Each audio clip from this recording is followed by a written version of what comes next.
Hey, what's good? Welcome back to Universe X, and y'all must have thought I was kidding when I said I wasn't gonna be on the grind with these videos. Today we will be going into another Archetype breakdown. That Archetype breakdown will be Super 17, and I will say it exceeded expectations. I'm very happy about that. So per usual, visit the Facebook group. It'll be in the description. You know it, you love it, and or you will love it if you haven't been to it already. And then there's the Discord, where we talk about a bunch of stuff, just anything from the card game to gacha games to anime, whatever. There's even a League of Legends channel in there because people play. So yeah, thinking about hitting that up too. Lastly, as per usual, on the grind to 1K, we're getting closer and closer, so thank you guys for your support. And if you haven't already joined, think about hitting that subscribe button. And yeah, to help with the algorithm, liking, commenting the video always helps out. So let's jump directly into the screen cap and let's start talking. Still gonna get in the hang of these. Gonna try to make this one shorter. I know I say that every time, but I think this time we're actually gonna make it work. So we are here, and we're gonna talk about the leader stuff real quick. The first thing we got is Super 17. Like per usual, we're really not going to try to get too far into each leader because we've already been here before, you dig? So this guy is pretty cool. On his front side, he be drawn into 2 cards after you discard 1 android. The discarding a single android part may seem constrictive, but it's actually very important to the format, or the format of this deck. And then when you have 4 or less life, or you play a yellow Unison card, or have a Unison, wow! When your life is at 4 or less, or you have a yellow Unison card with a specified cost of 2 in play, you can flip this card over, draw 1 card, untap 1 card, and then you get to take up life until you have 6 left. Cool. Well, when you go into his, it says hold shift for alt phase, but it really doesn't allow me to do it. Okay, cool. So, no, we don't want that. Oh. Okay, so actually finding this card.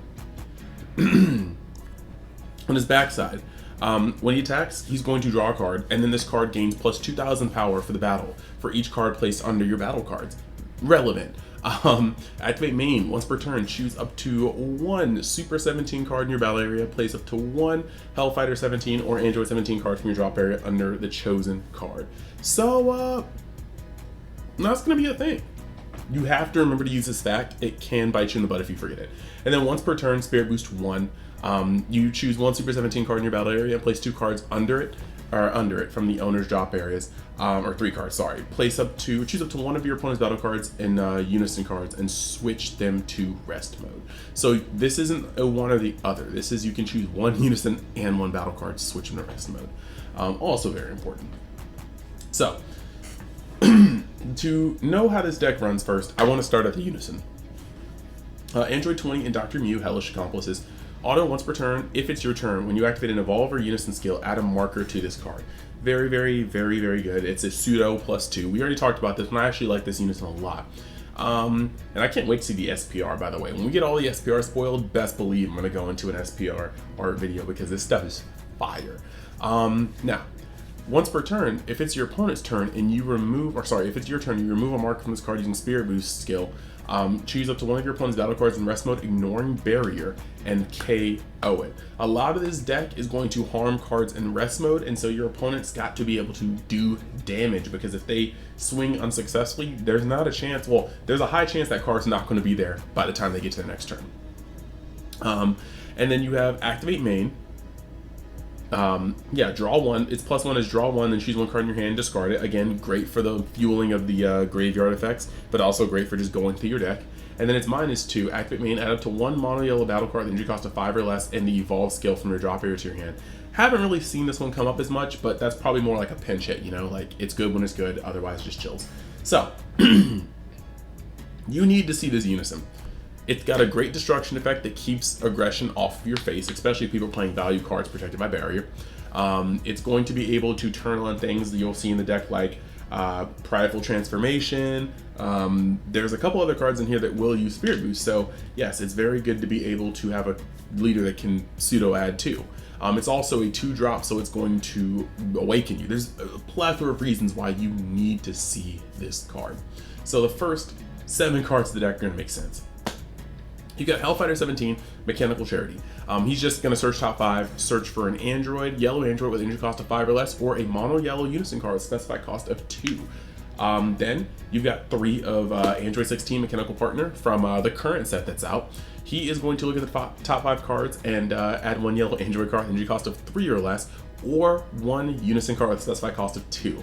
So this guy, they do the same thing. And as an added bonus, if this guy ever gets turned to rest mode by one of your yellow cards kills, he's going to be switched to active mode and gain blocker until the end of your opponent's next turn. So he has a little bit of a viability just in case, but for the most part, it's really just the fact that you need to find this Unison, and having 7 copies of these cards allows you to have a higher chance of getting them on turn 1.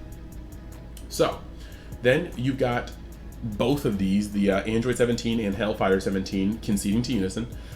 These guys both pretty much do the same thing, except one has barrier, so he's better for staying on the field. One has blocker, so he's kind of better late game when you just might want to put something out, and if your opponent has removal, they have removal.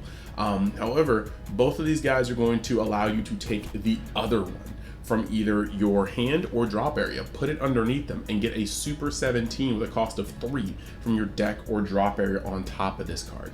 So they both pretty much work to the same chain. Now, we got Krillin, Moments Before Comeback, but since this deck is a flip and go down to 6, there's a high probability that you won't be able to use this card until your opponent starts pressing you, which isn't bad. Super combos and offense are not bad. Then you've got Super 17 prepping for Union. Of course, he's the first part of the chain. He's got barrier, so he can actually last. There are a lot of effects that smoke things outside of barrier. And then Limit 1, you're able to drop him and an Android card and search their top 7 for up to 2 yellow Android cards, and cost 5 or less. Search effect isn't as good as it seems on paper, just because some of the ones that you don't want to max out on are above 7 costs, or above 5 costs, so a little rough. Max out on Vegeta Prideful Transformation allows you to put things tapped, and you have cards in this deck that smash tap things. You've got the Hellish Amalgamation, which is the next part. I mean, he's going to be able to come down for 1 on the 3-drop, take one of your opponent's tap battle cards with 4 or less energy, see where that Prideful Transformation comes into play, and then you place it under this card and draw a card. Great. And if he's KO'd, you can reset the chain by getting a 3-drop.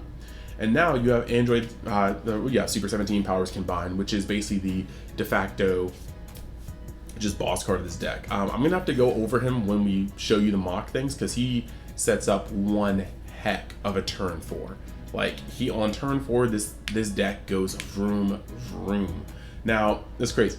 Now we've got 2 Super Saiyan, well, 5 Super Saiyan, Son Goku, Return of the Dragon Fist. I actually like him better in this deck than I do the actual Super Saiyan 4 deck, but he's actually going to be able to play, slotted in really well. You have more effects that rest your opponent's cards in this deck, and so he's going to be able to blow up cards easily. You've got a Unison that can keep its markers a little bit easier, so he's going to be able to work off of that. And then on top of that, you don't have to go up the chain. Like, if you have the chain, by all means, use Powers Combined Super 17. But if you don't have the chain, you can just slam this guy down on the same turn and just go in. For the secret rare, I don't really feel like you build up a huge board too wide with this deck. I could be playing it wrong, so I didn't think that Cell would be good. But this deck kind of is a little odd on the defense, so I did play Supreme Kai instead. Next, you've got Awakened Attack. This is the deck's on theme Champa. He helps with the Master Stroke as well. I've got Time Magic at 3. Now, this could have been Power of a Super Saiyan, but Time Magic allows you to take a life and actually access your super combos, and you do get sparking fairly easy in this deck. And then now you've got Flying Nimbus, which is, of course, just Flying Nimbus. Of course, helps out with sparking, but Flying Nimbus plus Supreme Kai of Time equals, I would say, poor man's Baby Hatch, but Baby Hatch is fallen, so now it's just like more convoluted Baby Hatch. So let's jump directly into the gameplay. Okay, so here we go. First, we're gonna see who goes first. I got a 14. They got a 15. Sucks to suck. We're gonna shuffle the deck, and really, honestly, all I want to see is the Unison. I really just want to see the Unison, one of the 1-drops. That's really all I'm really trying to see.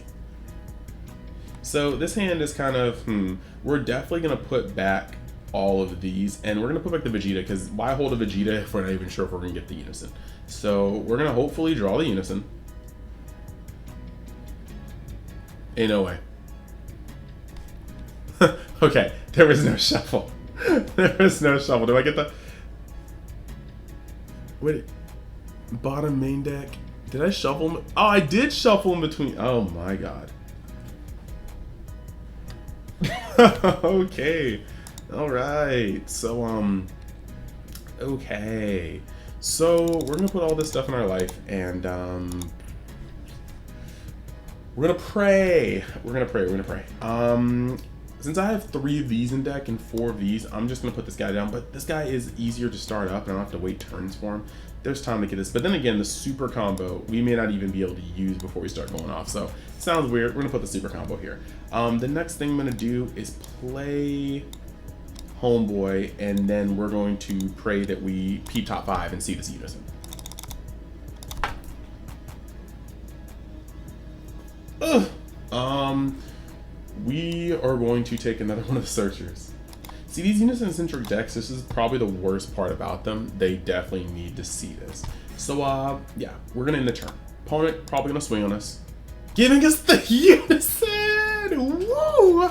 All right, so we're back. We're back online. Never doubted it. Never for a split second thought we want to get here. We're gonna untap. We're gonna draw. We don't need half these jabronis anymore, so we're gonna put this guy here. And then the first thing we're gonna do is tap and tap. We're gonna establish the Unison. We've got a pretty good hand for keeping up a little bit, I suppose. But we're gonna play this guy, and we're gonna start going in. So after playing this dude, he has 2 counters. We are going to +1. We get to draw a card, and then we're going to discard this Hellfighter 17. After discarding the Hellfighter 17, I am going to... Let's see what I want to keep and what I don't want to keep. You know what? That's fine. We'll swing here. And after swinging here, we are going to drop... I don't want to drop the Powers Combined, but maybe I'll drop that Hellish Amalgamation, because like I said, I have 2 more. And we should be able to find this dude. Decisions. You know what? I'm gonna drop that one. Because we still have 2 more turns to find that one. So we're gonna drop that one, and we're gonna draw 1, and we're gonna draw 2. Rewarded. And then in the same step, we are going to alt face, untap, draw 1. Now, seeing as that I didn't actually get to draw anything, right? I didn't get to draw anything that would make me defensive. I might just go into this guy right here. But if I did that, he would be, you know what? No, I won't, because he would actually be very, very, very unguarded. So after swinging for that, we are going to swing in for 15k again. And after swinging for 15k again, we are going to tap. I don't know what I was saying before. I forgot that I had already played something with 1 energy. But yeah, like I said, there's nothing in our hand that's going to do this. I'm going first. So they're going to be charging the 2 energy. They might awaken, they may not. Either way, with 6 life, wow. I almost screwed the pooch on that one. With 6 life, I think we're cool. I think we're gonna survive here. So we'd be able to play this guy. His effect, we're going to take the Hellfighter out of the grave, and then I think I'll pull from the deck. I don't want to go down on hand right now. So we're gonna go in the deck, just make sure what we got. There's 1 Unison in life, 1 Nimbus in life. Okay. We have a fair amount of things over here. So we're gonna put this guy here. Shuffle the deck, and then since he was played by Unison, or Union, we're going to draw a card, and then we're also going to add a marker here. Now that I have the Nimbus in hand, that makes me feel all sorts of bad for tapping out for it, but you know what? It's turn 1, we got a 15k leader, we have 5k combo power on board, and if they play a threat, we would be able to go into this. So even if they awaken, if I put a 5k on board, I don't think they're really going to try to like get around that. Okay, cool. So next turn, we're gonna draw. They have something tapped now, and this is prime. If they played something in that game and we just brought it in tapped, this is where we're going to be able to shine a little bit. I don't necessarily want to run anything out like this, so we're going to play this guy right here. After playing him, I'm going to tap 1 energy to play Homeboy right here, Super 17, Hellish Amalgamation. We are going to take their stuff, and we're going to draw a card off of it. So you get to take something tapped, put it in this card, and draw. So we have a card underneath. I don't really know exactly where this guy is. I'm trying to think of what I want to do here. I think we can start setting up double chains, actually. So I'm going to swing with my leader. My leader actually, this is where things get a little tough. If they're unawakened, I can pressure with Vegeta, but we might want to keep the blocker up. So I would swing with this guy, right? We can always combo, making him a 20k. And then let this guy hit the grave, right? And then after letting him hit the grave, now this is where it's tentative, because if the deck could go aggro, I could leave 2 energy up for the all faithful Nimbus and Supreme Kai. But if the deck is a little slower, we can be a little aggressive. I'm just gonna say the deck is slower, because if the deck's fast, you guys know this is a non-brainer, or no-brainer. We got dual attack, we've got a leader, we've got a Unison that's ample pressure, we've got a blocker, we've got another blocker in hand, we've got Nimbus plus Supreme Kai. So you see that the defense is here. Otherwise, I'd be able to play Hellfighter right here and realize that I have no normal 17s in grave. So let's not be stupid. Always remember that 17 needs Hellfighter 17, and Hellfighter 17 always needs 17. So let's not do that. So we can swing twice with a 19k. We can swing once with a 15k. We put up to 20 if we wanted to. Actually, to be honest, if we're doing that, there's no reason to put it up to 20, just because I thought I was putting the correct 17 in grave. My apologies. But swing for 15, swing for 19, swing for 19, and then we get to swing again with this leader. When we swing with him, we're going to draw a card, and he's going to gain 15k power for each of our cards underneath, right? So this is 1, 2, 3. Well, yeah, we have 1, 2, 3, and then the 4th card is the card that we swipe from our opponent. Remember that. In fact, I'm gonna put a little marker on him so that we know there's 1 more card in there. Now, actually, we'll just put a marker so we know how many of cards are in general. So yeah, that's that. We're gonna take away this one though. We won't be able to touch it again, will we? Okay, we won't. So, when he swings, he's going to get a total of 8k power. So he's going to go up to 23 and punch. So that's pretty cool. 15, 2 19s, and 20k on turn 3. It's not like the most, but the thing is, if let's say they're at 5, right? We can force them down to 3. Right here. We can play this card, right? And we can put a card. Oh, that's crazy. See, I'm finding out new things as I'm doing it. Activate battle by placing 1 card from under your battle cards that's on his drop area, right? So I could put the normal 17 down, give this guy double strike, allowing him to, you know, just go into his normal stuff. So give him double strike, and he gets another 1, 2, 3. Let me take this marker down 1. So this guy's gonna get 6k now. And so he's going to be at 29k double strike on a leader on turn 3. That's actually really cool, right? Yep, 3 more cards under your battle cards. So yeah, he gains double strike and 6k on top of the 8k you already gained. So yeah, 29 double strike. 29k double strike on your leader on turn 3.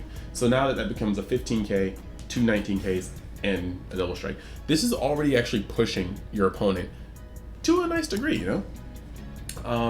And then now that we've done that, if we so choose, we can play this, we can play Hellfighter, and then Hellfighter can activate his effect to put the normal 17 under it. And then from there, we can search through our deck and play this guy.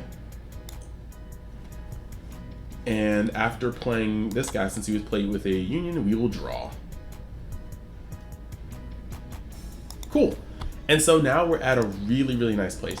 As you can see, next turn, we are going to be able to play powers combined or we can play Son Goku Return of the Dragon Fist. Either one is a valid killing stroke. And of course, if they play something stupid, we have the ability to play Prideful Transformation. And after playing Prideful Transformation, all we gotta do is swing this Nimbus right here. And at this point, we have 2 blockers and Nimbus on board. And that's actually a pretty monumental game. So it's pretty freaking good. I'm not gonna lie. So that's cool for me. There's not really much else to show. I'm not gonna lie, like this is already 20 minutes and I don't wanna make this a super long video. So this might be the end of it, but you guys can kind of see how that worked out. Now, if you don't draw the Unison, it could get very sketch. I won't lie. As you can see though, it's always good to draw the Unison and play it on turn 2. But if I didn't have the Unison, there are some things that wouldn't have happened. I wouldn't have had the defense of these. I would have missed out on, at this point, on 2 draws. It's some small stuff, but it's some big stuff too. Also, at the same point, with these many cards engraved, I can even activate my leader's Unison, well, Spirit Boost, to put 3 cards underneath either one of my Super 17s and then blow up. Or then he would be able to blow up a card in rest mode. But you see, the thing is, after using that Nimbus, right? It's the next turn that's the big play. I can charge one of these, and you have so much you can do. I think this will be the only game I put in because this turn has a lot to explain. But I just kind of want to show you guys the mechanics. So there's gonna be 2 things we can do. Okay, the easiest route would just be tapping 3. And playing this guy, okay? And actually, while I'm at it, I could easily use this effect, right? To use Spirit Boost, I could take down a marker from him, which is what would have happened last turn. After taking down a marker from him, we can put 3 cards underneath. I'm not gonna pull them out of the graveyard because it's annoying to put them back on tap. But we can put 3 cards underneath this one, right? And then he's going to change one card from one Unison card and 1 battle card to rest mode. After that, we can pop one of those rest mode cards or one of the cards they had in rest mode from last turn. But then we play Son Goku Return of the Dragon Fist and blow up 2 more of their cards in rest mode. Then on top of that, you can Spirit Boost 2, and he's going to gain his dual attack. So at this point in the game, you're going to be able to go 15, right? 19 twice with this guy, right? Then you can swing with this dude. He's going to draw 1. Oopsie, that was supposed to happen. He's going to draw 1. And after drawing 1, you're going to be able to go up in power by 1, 2, 3, 4, 5. So he's going to go up a full 1,000 or 10k up to a 25k, and then on top of that, we're going to play this guy. There's not really reason to hold stuff up at this point if this is my all-in turn, but we're going to play this dude, and then he is going to gain double strike, and then he's going to gain another 1, 2, 3, 4, 5. So he's going to gain another 5k. No, actually, sorry. Yeah, another 5k. Wow. And after gaining that 5k, he's going to be able to be a 30k double striker before you're able to swing for 20k twice with here. So there's a numerous amount of things you can do here. Now, the other avenue that we're gonna go down is instead of playing Son Goku Return of the Dragonfish, right? We could instead, on 4 energy, since we do have the setup to do so, we could tap 2 to play Homeboy right here, and we're gonna go back up to our maximum amount. So we're gonna do this, right? And we are going to play him instead. Now that we've played this guy, he's going to go up by 1, so he's at 5 now. And then we're going to start doing the wonkies. We're going to activate his soul boost, or spirit boost, putting this guy down by 1 to put 3 cards underneath. Again, this is super annoying, but I'm going to put this here, I'm going to put this here, and I'm going to put, for whatever reason, this here. After putting all those down, we know that this guy has 1, 2, 3, 4, 5, 6, 7 cards underneath him. And unless you're facing Hazy Shinron, this should be a go. There's some other cards, but whatever. And then we're going to be able to, then we can swing for 15 if they're at 4. You just want to get them down to 3 at this point. See what they let through. But then you can swing with your leader. Your leader is now going to still draw that card, but you're going to go up 1, 2, 3, 4, 5, 6, 7, 8, 9. And after going up 9, you're going to, that's 18k power. And then after 18k power is up, you're going to be able to swing with this man. And this dude is going to, this activate man, right? Yeah. So he's going to swing for 25k, triple strike. Pretty cool. But then you're going to actually be able to activate his main once per turn, and you're going to drop 3 cards to the drop area. 1, 2, and 3. Sorry, this may be a little confusing, especially on tap. But now he's going to switch this guy and your leader to active mode, and you get to place one of your opponent's battle cards in rest mode and place it under this card. So he is now going to go 1, 2, 3, but he's going to go after 5, and then you're going to have this guy here, okay? Now what you're going to be able to do, I think I'm just going to try to go for one more card. Draw 1 card, just see what it is. Okay, cool. And we will drop it because we can't combo with it. And now what we're going to be able to do, since he gets 10,000 power for each card, for each energy cost under this card, right? Which would be 1, 2, 3, maybe 4 depending on the card that my opponent had, maybe 5 depending on the card I just sucked up. So either way, we're going to swing for 30k triple strike. And I mean, 30k triple strike is a go. And then we also, let's say they're at 2 life. You have the ability to swing with your leader, and he has his draw again. That's not a once per turn, so he's going to draw again. And then on top of drawing again, yikers, you're going to be able to activate this guy. I'm going to pay the 1 energy. He is going to gain 1, 2, 3, 4, 5, 6, 7. So that's 14k. He's at 29k, and you can just shotgun on your leader and attempt to finish him out. So that was the thing. I only went 1 game, but since this has so many effects and so much more dragging, I had to kind of put it out there. So I hope you guys enjoyed the video. If you did, leave a like, leave a comment, let me know what you think of the deck. And if you really like the content, hit that subscribe button, because I will keep putting out this content. I'm really enjoying the spoilers so far in the archetypes, and I can't wait to show you guys the next archetype breakdown, next spoiler video, whatever comes up for this game. So thank you guys, and I will see you the next time you decide to join Universe X. Later.